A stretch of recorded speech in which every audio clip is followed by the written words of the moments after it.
Mas nós que somos fortes devemos suportar as fraquezas dos fracos e não agradar a nós mesmos. Amém? Uma outra tradução que eu peguei aqui, a tradução da Fiel, diz assim: ora nós que somos fortes devemos suportar as fraquezas dos fracos e não agradar a nós mesmos. Irmãos, aproveitando, utilizando aqui a ideia da epístola de Romanos, carta aos Romanos, ela foi escrita pelo apóstolo Paulo numa época onde a igreja de Roma já existia, mas o apóstolo ele ainda não a conhecia. Podemos ver no capítulo 1 de Romanos que diz assim, que ele ouve a manifestação da fé dos irmãos, que ecoa. Todos conheciam a fé dos romanos. Essa carta ela foi escrita com o intuito de que ela, na verdade, uma igreja que está se formando, que não se tem um formato ainda, porque pode ter sido formada por pessoas que estavam no dia de Pentecostes em Jerusalém e retornaram para Roma, próprios soldados romanos que se converteram ao cristianismo, pessoas gentios também que iam se convertendo conforme a pregação dos apóstolos, e os próprios cristãos que estavam em Jerusalém que fugiram. Só que essa igreja, ela embora seja uma igreja, era uma igreja que estava sendo formada e tinha uma base praticamente sólida em fé, ela tinha uma base zero em estrutura doutrinal. Era necessário que essa igreja tivesse uma orientação. E essa carta que o apóstolo Paulo escrevendo a eles, segundo alguns teólogos, é o melhor estatuto que pode ter uma igreja. Tudo que é necessário para que uma igreja fique de uma forma organizada e também orientada e firmada na fé, está escrito na carta aos Romanos. Você pode avaliar que ali nós tivemos até uma revista da Escola Bíblica Dominical que tratou da carta aos Romanos. E é interessante o capítulo 6 de Romanos que diz assim: deixar o pecado correr solto para que a graça se abunde. E era essa correção que o apóstolo Paulo estava fazendo com os romanos. Porque perante a lei romana, um romano podia dormir com outro. Perante a lei de Deus, não. E Paulo estava orientando. Muitas coisas que eram permitidas na lei civil romana, pela lei de Deus, pela lei divina, era proibido. Só que para eles não tinham conhecimento. E o apóstolo Paulo escreveu essa carta orientando e ansiava muito em vê-los. Tanto que o apóstolo Paulo praticamente só foi conhecer Roma quando foi preso. Praticamente quase no final do seu ministério. Irmãos, nesse texto que eu li agora aqui, dizendo que devemos suportar, esse trecho no original grego, ele é traduzido como suportar usando no sentido físico, de sustentar. Um dos exemplos que são utilizados para que essa palavra tenha essa conotação é Jesus quando carrega a cruz em João 19:17. Porque ele não apenas carregou a cruz, ele suportou a cruz. Ele esteve, em todos os momentos, ele carregou a cruz de tal forma que ele não titubeou, porque a carga do mundo estava sobre aquela cruz. E ele suportou até o final. Nós estamos aqui porque o Senhor, além de suportar, ele ainda além de suportar, ele sustentou com a sua mão. Uma outra tradução, direto do grego também, no dicionário, é colocado que essa palavra, ela traduzida, ela quer dizer suportar pacientemente. Isso quer dizer suportar a todo momento, suportar o movimento. A gente tem que estar em constante movimento, suportando as cargas. E também, se for aplicado ao que foi colocado em João, capítulo 19, verso 17, nós temos que, além de suportar as cargas todos os dias com paciência, nós temos que sustentá-las. E o interessante, irmãos, que o texto aqui que nós lemos, ele diz assim que existem pessoas fortes que devem suportar as pessoas fracas. Além de suportar as pessoas fracas, tem que sustentá-las. Irmãos, existe uma primeira pergunta que eu quero fazer para que você entenda o que eu quero chegar no final. Quem são os fortes? Paulo apontava que os fortes eram aqueles que tinham a percepção da liberdade cristã. Esse texto aqui do capítulo 15, ele trata disso, da liberdade cristã. Só que esse verso 15, ele vem sendo tratado desde o capítulo 13. O que vem a ser liberdade cristã ou liberdade? Quando a gente ouve a palavra liberdade, a primeira coisa, se a gente não sabe uma palavra, a gente corre para o dicionário. Diz assim, o Michaelis: estado de pessoa livre isenta de restrição externa ou coação física. Segunda definição, pode exercer livremente a sua vontade. Terceira, independente, autonomia, liberdade de pensamento, direito de cada um tem de manifestar as suas opiniões. Traduzindo para o nosso português cotidiano, fazer o que eu quero.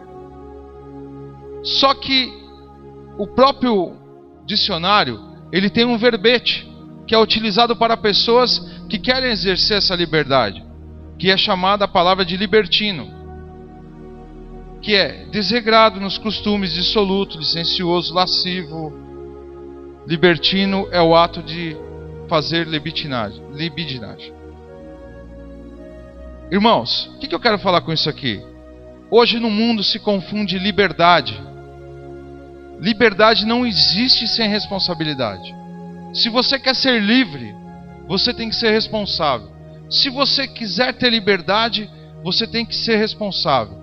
E outra, a liberdade que o mundo prega, que a filosofia prega, que as escolas, hoje em dia, com essas turbulências que existem no mundo, inclusive, nós somos forçados a engolir esse pacote que é colocado na nossa cabeça, em cima da vida dos nossos filhos. Dizem que liberdade é fazer aquilo que quer, com quem quiser e da maneira que quiser. E a pessoa não tem responsabilidade nenhuma. Hoje nós vivemos num mundo onde que as pessoas que se tornam livres, elas acham que têm direito de estourar vidro de banco, tocar fogo em carro, machucar outras pessoas, agredir e não tem que sofrer nenhuma sanção. Isso, o que o dicionário traduz agora, é mal interpretado e aplicado na vida dessa forma. Mas quando nós colocamos a liberdade para a nossa vida cristã, quando nós conhecemos a Cristo, em primeiro lugar, a primeira coisa, liberdade, é omitir coisas que não estão relacionadas com a salvação. Em primeiro lugar, irmãos, ser livre em Cristo, ser limpo em Cristo, ser santificado em Cristo, é fazer coisas que agradam a Cristo. Talvez vai desagradar o mundo, mas tem que agradar a Cristo. Em segundo lugar, que a libertação, essa mesma liberdade, ela é imaginária para alguns. Só que, para nós, que somos livres, que somos lavados e remidos no sangue do Senhor Jesus, nós sabemos que nós temos a liberdade de fazermos aquilo que nós quisermos, desde que esteja dentro da palavra do Senhor. Nós temos que entender que essa liberdade, ela vale enquanto o Senhor Jesus e a sua pessoa não é ofendida. Quando você tem essa liberdade, as pessoas não entendem o quanto você é feliz.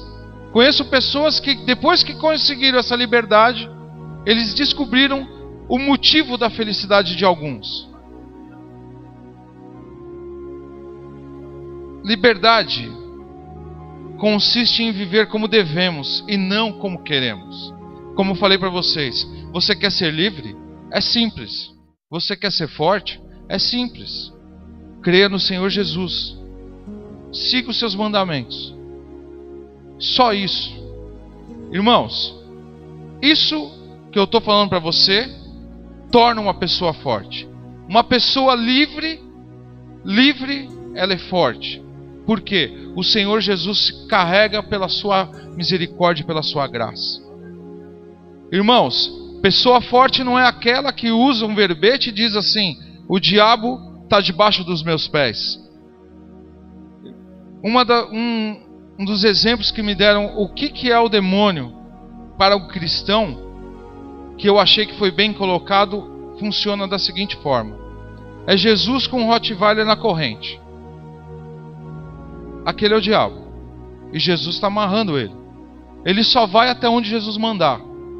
Irmãos, se você falar que você pode pisar na cabeça dele, e você entrar no raio de ação, Jesus permitir, ele morde tua perna, irmão. Por isso que você tem que estar debaixo da graça do Senhor, e o demônio debaixo dos pés dele. Isso é liberdade. Você orar para que um Deus misericordioso que mora dentro de você te livre de todo o mal, todos os dias. Isso é ser livre. Não dar ordens, não cutucar Deus, não fazer aquilo que desagrade ao Senhor. Mas também, por um lado, a gente tem que saber o que é ser fraco.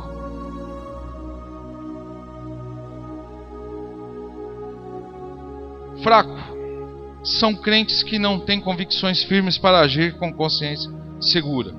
O forte era crente que não se sentia obrigado a continuar as mesmas práticas e os mesmos ritos que ele tinha antes da conversão.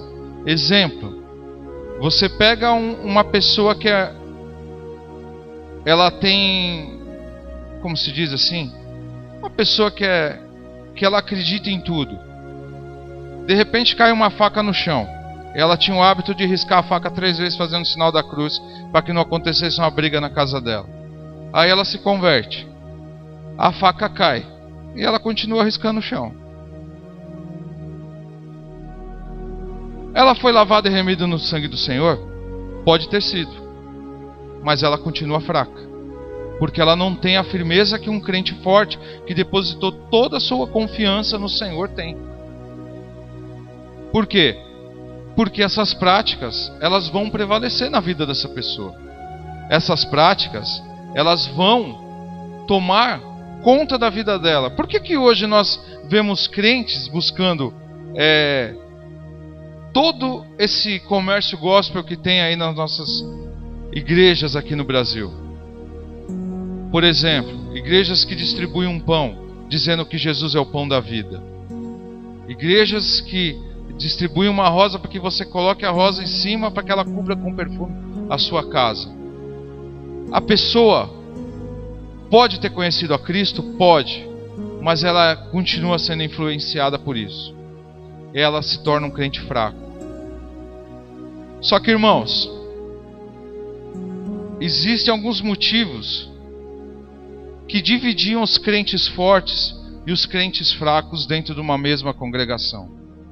O primeiro motivo, naquela época, era o regime vegetariano, que uns achavam que deviam comer salada e outros achavam que podiam comer carne.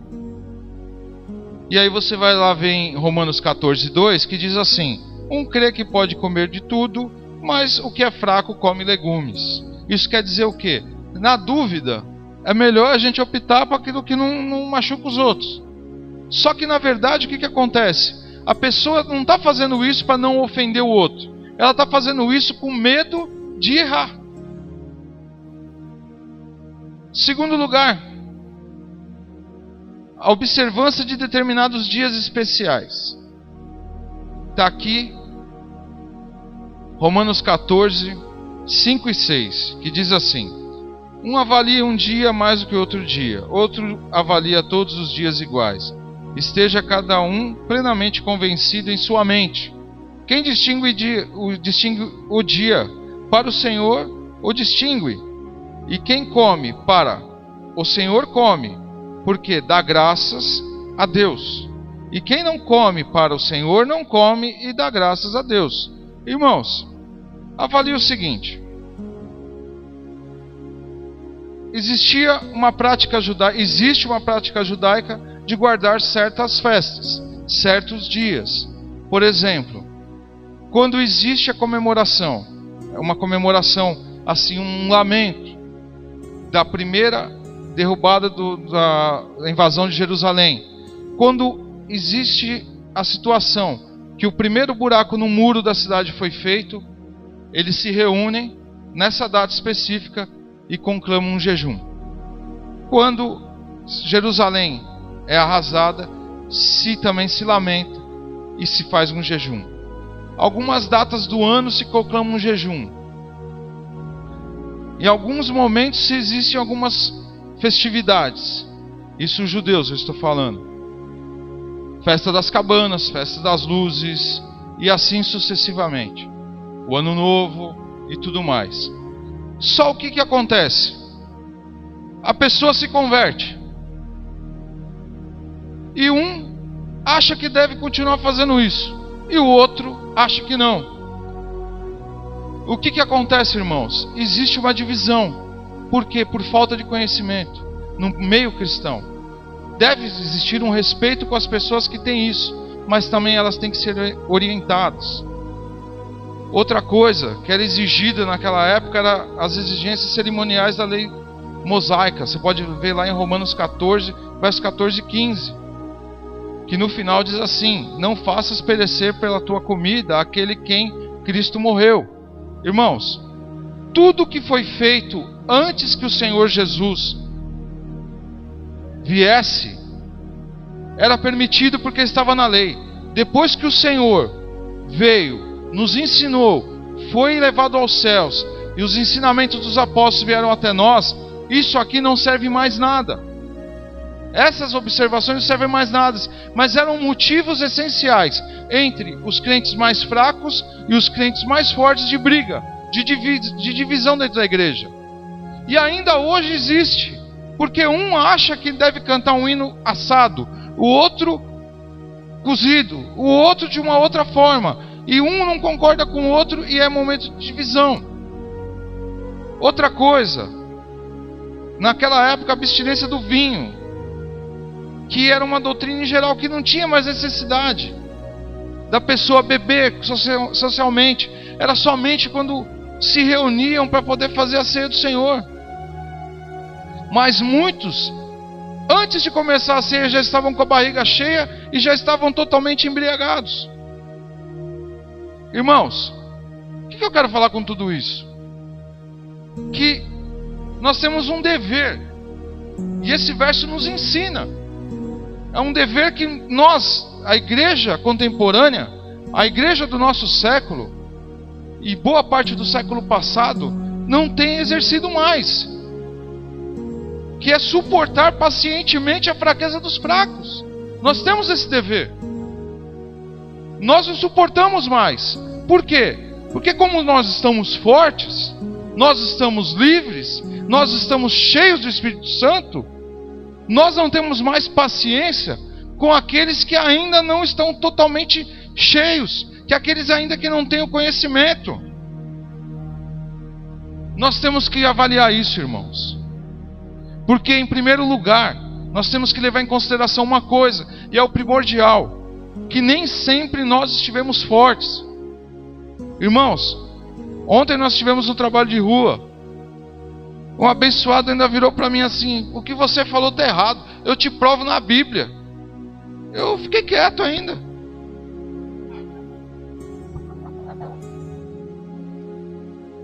Por que eu fiquei quieto? Porque ele estava certo na colocação dele, mas estava mais errado que eu.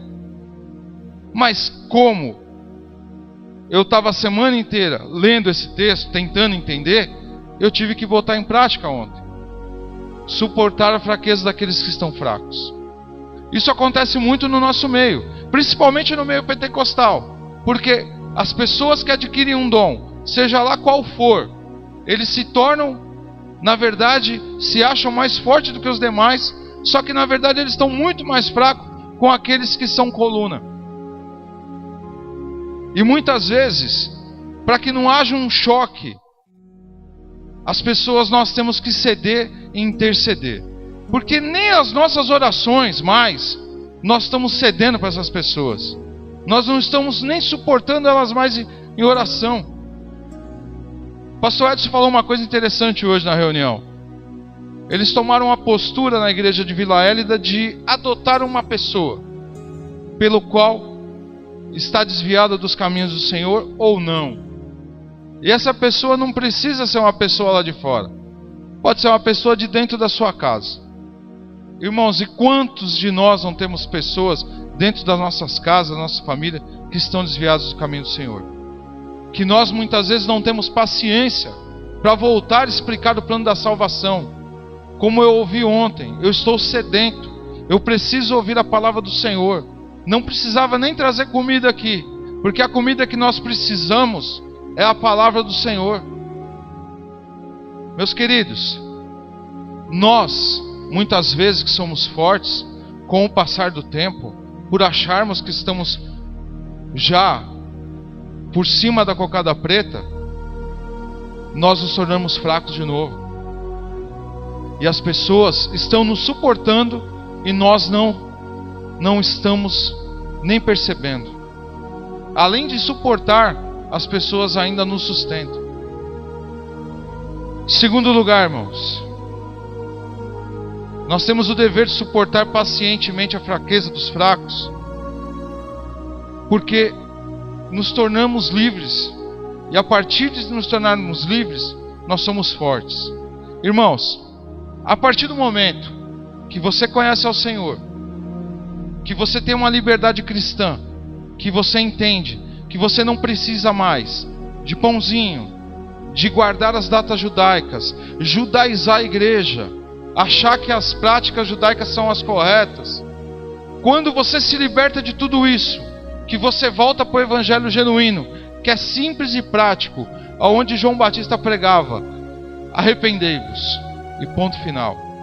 E ele avisava: o machado já está na raiz da árvore, é bom você se arrepender rápido. E ele ainda avisava que depois dele ia vir um mais poderoso que ele ainda estava com a pá e com a eira.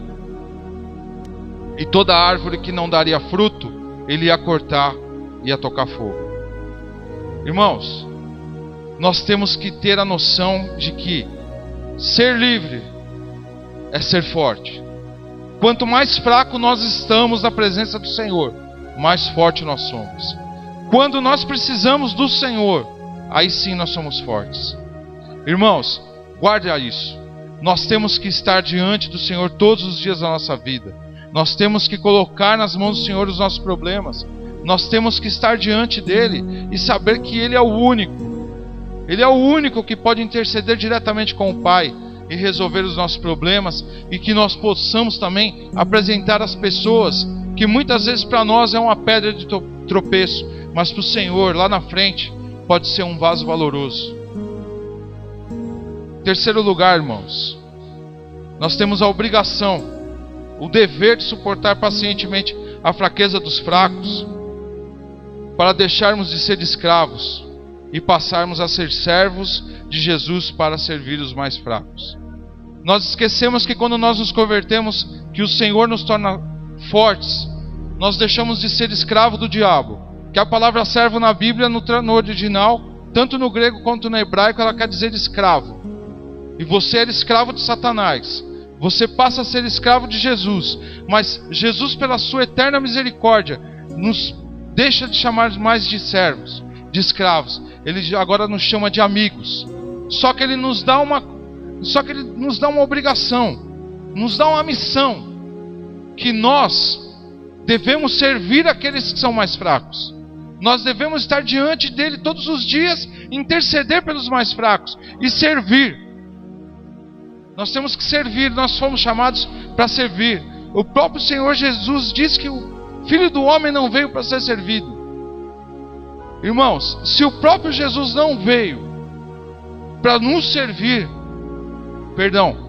veio para nos servir e não para ser servido, quanto mais nós que não temos o direito, nós não temos o direito de pedir por nada, mas o Senhor, pela sua eterna misericórdia, nos dá a liberdade de entrar na sua presença e clamar.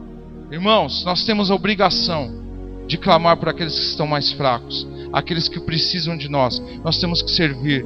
Por isso que muitas vezes algumas pessoas falam assim: mas trabalho X não dá resultado. Mas é obrigação nossa estar indo lá, mesmo não dando. Nós temos o dever de suportar pacientemente a fraqueza dos fracos, porque nós passamos a ser discípulos de Jesus. Por que nós passamos a ser discípulos de Jesus? Porque Ele é nosso modelo. Ele nos mostra a forma que nós temos que ser, estarmos na presença dEle e nos transformar até chegar na estatura do varão perfeito. Irmãos, nós temos que ser iguais a Cristo. Nós temos que parar de parecer com uma instituição religiosa que nós somos conhecidos apenas pelo cabelo, pelo paletó e pela saia. Nós temos que ter a cara do Senhor. Nós temos que ter o brilho do Senhor nos nossos olhos. Nós temos que estar diante do Senhor todos os momentos da nossa vida. As pessoas que estão no mundo têm que enxergar algo que não existe no mundo em você. Você tem que ser luz, você tem que ser sal.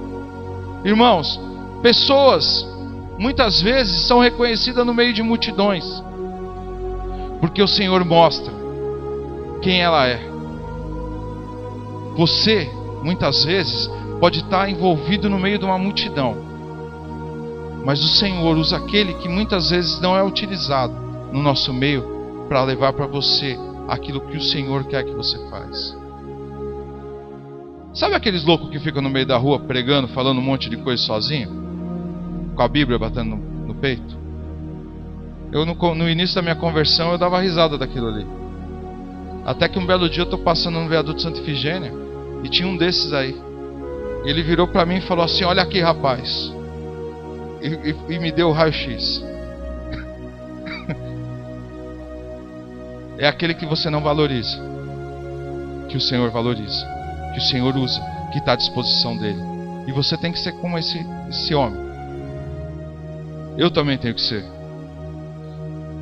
Nós temos o dever de suportar pacientemente a fraqueza dos fracos, irmãos, porque nós temos a obrigação de conduzir esses irmãos que são fracos à verdade que é Cristo.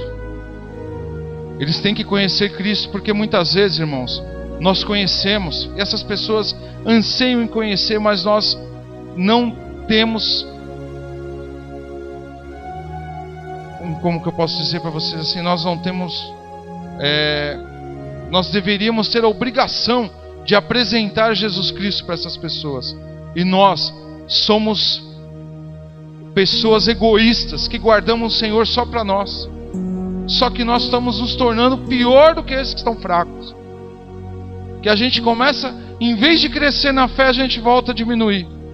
A gente sendo egoísta, a gente também, nós vamos nos desviando do caminho do Senhor. E automaticamente outras pessoas vão ter que suportar a gente também.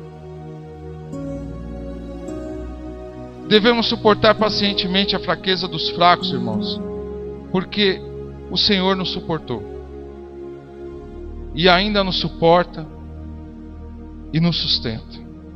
Irmãos, o Senhor Jesus, mesmo abandonado no Getsêmani, Ele volta ao cenáculo com todos os discípulos que estavam fugindo, com medo. E Ele, chegando perto dos seus discípulos, Ele simplesmente diz assim, depois de estar ressurreto: paz seja convosco. Em nenhum momento Jesus falou: vocês me abandonaram. Pelo contrário, o Senhor sustentou todos aqueles. Antes de entregar a obra redentora na cruz, Ele orou por cada um. Visto que o apóstolo Pedro recebeu a profecia do Senhor dizendo assim: o diabo pediu para se andar como trigo sobre você, e eu orei por ti. Ele intercedeu por todos antes, inclusive na cruz. Por nós Ele intercedeu. Sustentou a nossa vida na cruz, antes de entregar o seu Espírito. Irmãos, o Senhor da cruz, Ele olhou para o mundo. Pastor Pedrosa tem uma mensagem que eu gosto muito, que é o que o Senhor Jesus viu do alto da cruz. O que ele viu? Ele viu a gente zombando dele, mas mesmo assim, ele não desistiu de interceder por nós, de suportar a carga por nós, irmãos. Concluindo tudo isso, irmãos, no final do verso, nós temos um pedacinho da frase que é assim: e não agradar a nós mesmos. Na liberdade cristã, irmãos, não podemos fazer a nossa vontade. Nós temos que fazer a vontade de Cristo. E tem uma coisa: se nós fizermos a vontade de Cristo, nós estaremos desagradando o mundo. Mas se você estiver desagradando o mundo, lembre-se que o Senhor disse que nós íamos ser perseguidos por causa dele. Nós íamos sofrer aflições por causa dele. E outra, nós não íamos ter tempos fáceis. Nós íamos ter tempos difíceis. O Senhor Jesus não prometeu nada do que aquilo que está se cumprindo na vida dos verdadeiros cristãos. Os verdadeiros cristãos, eles morrem ainda esquartejados, sozinhos, doentes, com problemas de saúde, orando, clamando para que o Senhor faça uma obra da vida daqueles que ainda estão causando o mal. Irmãos, nós estamos vivendo um momento no nosso país que esse momento, daqui uns dias, se Jesus não voltar, nós vamos começar a ver o que os países da janela 1040 veem. Nós vamos perder essa oportunidade de estarmos aqui reunidos, sem ter um guarda na porta vigiando a gente, sem ter uma censura nas nossas Bíblias. Nós vamos ainda padecer, se muitos vão começar a pagar com a sua vida. O Senhor disse que para que Ele volte, isso tudo vai ter que voltar a acontecer. Tudo isso. E eu creio que não está longe. Para finalizar, irmãos, Romanos 15, 13, que é o tema do nosso mês, diz assim: ora, o Deus de esperança vos encha de todo gozo e paz na vossa fé, para que abundeis a esperança pelo poder do Espírito Santo. Irmãos, só recapitulando, você estando livre nos caminhos do Senhor, suportando a carga dos outros, carregando e sustentando, como o Senhor fez na cruz. Não é só carregar, não, tem que sustentar também, que a pessoa que tem que estar do teu lado, ela não pode cair. E se ela for cair, você tem que estar lá para segurar. E é uma coisa que eu vejo que hoje nós não fazemos. No início da minha conversão, eu lembro que muitas vezes as pessoas ligavam na minha casa e falavam: você não veio no culto hoje? Aconteceu alguma coisa e tal? Eu até me irritava, falava assim: mas esses crentes são chatos demais. Não basta a gente ir na igreja, ainda tem que ficar ligando ainda para atormentar a gente. Mas hoje eu entendo que tinham pessoas orando, clamando ao Senhor, para que eu estivesse na presença do Senhor. E ainda clamam, irmãos, ainda clamam. E ainda eu sei que muitos vão partir para o Senhor daqui nessa terra, e muitos ainda vão continuar clamando pela minha vida, e vão continuar clamando pela sua vida. Amém, irmãos? Glorificado seja o nome do Senhor.